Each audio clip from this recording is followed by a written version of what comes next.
Charlie was a handsome boy. Everybody said so, especially the women. And he knew it too. He'd heard it said often enough. "Oh, your Charlie's going to be a heartbreaker," he'd hear them say to his mam. "Oh, look at those eyes of his." They'd coo. "Look at that lovely head of hair." Then they'd ruffle it and mess it up, which annoyed him. His hair was black like his dad's. His eyes were greeny blue like his mam's. He'd look at himself in the chipped bit of mirror propped above the basin in the scullery, and he'd wonder what it was about his face that was so special, because it clearly was. The girls in school were always trying to hug and kiss him, and if he rewarded them with a smile, they'd squeal in delight. It was different with the men, and especially with his father, who didn't seem to trust him. Charlie never understood what it was his dad disliked about him. Was it because he wasn't Frank, the baby that had come before and died? He didn't know, but he felt it and it stung. Reggie either completely ignored him, sometimes it was like he didn't even exist, or he'd pay him rather more attention than made Charlie strictly comfortable, always trying to catch him out doing something wrong, so he could give him a thump or a whack with his leather belt. A sneaky bugger, Charlie had heard his dad call him that once, which had hurt him because he didn't even know what he'd done wrong, but it had been all right because he'd said it to his mam, and she'd given him hell for it. She always did. She was like an animal. His protector was how he always thought of it. Oh, if she copped his dad giving him the belt for no reason, she'd lay into him good and proper with his mam. As well as waiting on at the punch bowl, which he'd done ever since Charlie could remember, his dad earned a few bob from boxing. He'd do it at the Spicer Street Club, where, unbeknown to the police, they would throw open the back doors and happily host a fight, and between anyone who thought they could throw a punch.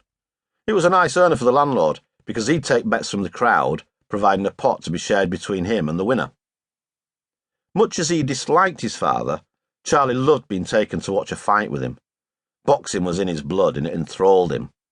For as long as he could remember, he had watched his dad training in the backyard, punching away at a huge homemade punch bag that was hung from an enormous hook fixed into the house wall. Charlie had even watched his mam make it. It was actually a coal sack that she'd filled with pieces of old lino that had been scraped up bit by bit from his grandmother's kitchen floor. Charlie trained too. He'd begun when he was 3. The linoleum in the sack hurt his knuckles like mad, but he'd soon worked out that it was the one time when his dad would give him his time, so if he'd had his way, he'd have punched away all day. And boxing was the one thing that made his dad proud of him. Never prouder than when he heard Reggie telling his mam, "That kid's going to be the next Jack Dempsey." "Where have you been?" Annie said now, pulling pins from her hair. "You should have been in half an hour back. We're in a hurry. We're off to Spicer Street. Your dad's taking on Billy Brennan today, and it's worth a lot of money." It was a Friday afternoon, and Charlie was just home from school. He was tired. No matter how long his legs got, the 3-mile walk was never less than punishing come a Friday. But this was the best news he'd had all day. "I met some mates and we had a kick around," he said by way of an explanation, lingering for a moment to watch his mam doing her hair. It was black like his and his dad's, but soft where theirs was wiry, and he loved watching her doing it, seeing how she magically made it change, sliding the pins out that she'd put in the night before, in tight little crosses, to reveal curls that would spring out and fall onto her shoulders in big lazy S-shapes. He thought she was beautiful, and he was glad when people said they could see her in him.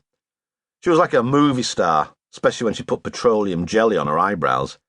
It made her look like that actress Greta Garbo. "Do you think my dad'll win, Mam?" he asked her now. She grinned. "He'd better do, son," she said, pulling her pink cardigan over her shoulders. "I've got all my mates betting on him. Now go on upstairs and get changed, then come back down and wash your face. We have to go." Charlie ran upstairs. He'd been the last one home, he knew, but, bar his mam, the house was empty.